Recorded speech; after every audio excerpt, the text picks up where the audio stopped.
Sikerült megtartani a diáktábort? Igen, nagyon jól sikerült a diáktábor.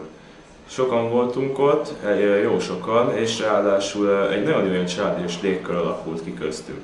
Nagyon sokat beszélgettük és egymást megismertük, és új emberekkel is találkoztunk ott.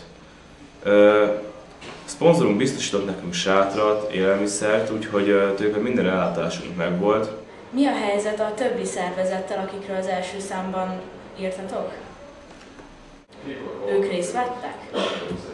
Sajnos a ígért támogatásokból nem sok mindent kaptunk meg, például ígértek nekünk sátrakat, élelmiszert, ígérték meg, hogy küldenek nekünk embereket, ezek a más egyesületek és szervezetek.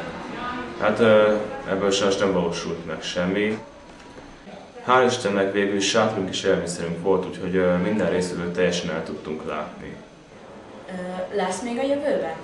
Persze, hogy lesz. Minden szombat-vasárnap, amikor jó idő lesz, lemegyünk és hát táborozunk. És mindenkit várunk szeretettel, a utazási költséget, a élelmiszert és a sátrakat a szponzorunk biztosítja, úgyhogy tulajdonképpen csak magukat kell elhozniuk a jelentkezőknek, akik jönnének.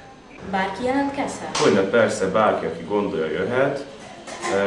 Ez a tábor mindenkinek szól, de hát végül is az, hogy diáktábor, egyrészt ilyen diákoknak van ez így kitalálva, de örömmel várunk bárkit, bármilyen korosztályból.